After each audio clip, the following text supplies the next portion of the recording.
I've just been to Buckingham Palace, where Her Majesty the Queen has asked me to form a new government, and I accepted. In David Cameron, I follow in the footsteps of a great modern Prime Minister. Under David's leadership, the government stabilised the economy, reduced the budget deficit, and helped more people into work than ever before. But David's true legacy is not about the economy, but about social justice. From the introduction of same-sex marriage to taking people on low wages out of income tax altogether, David Cameron has led a one-nation government, and it is in that spirit that I also plan to lead. Because not everybody knows this, but the full title of my party is the Conservative and Unionist Party. And that word unionist is very important to me. It means we believe in the union, the precious, precious bond between England, Scotland, Wales and Northern Ireland. But it means something else that is just as important. It means we believe in a union not just between the nations of the United Kingdom, but between all of our citizens, every one of us, whoever we are, and wherever we're from. That means fighting against the burning injustice that if you're born poor, you will die on average 9 years earlier than others. If you're black, you're treated more harshly by the criminal justice system than if you're white.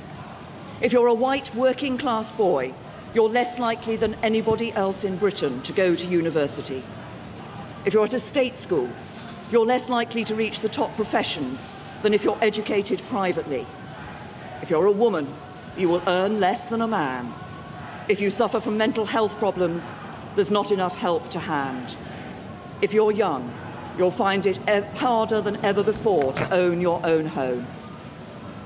But the mission to make Britain a country that works for everyone means more than fighting these injustices.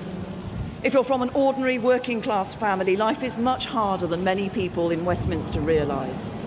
You have a job, but you don't always have job security. You have your own home, but you worry about paying the mortgage.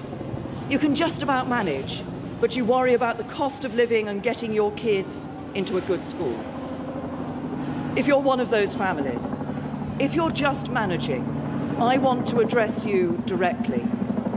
I know you're working around the clock. I know you're doing your best, and I know that sometimes life can be a struggle. The government I lead will be driven not by the interests of the privileged few, but by yours. We will do everything we can to give you more control over your lives. When we take the big calls, we'll think not of the powerful, but you. When we pass new laws, we'll listen not to the mighty, but to you. When it comes to taxes, we'll prioritise not the wealthy, but you. When it comes to opportunity, we won't entrench the advantages of the fortunate few. We will do everything we can to help anybody, whatever your background, to go as far as your talents will take you. We are living through an important moment in our country's history. Following the referendum, we face a time of great national change. And I know, because we're Great Britain, that we will rise to the challenge. As we leave the European Union, we will forge a bold, new, positive role for ourselves in the world. And we will make Britain a country that works not for a privileged few, but for every one of us. That will be the mission of the government I lead. And together, we will build a better Britain.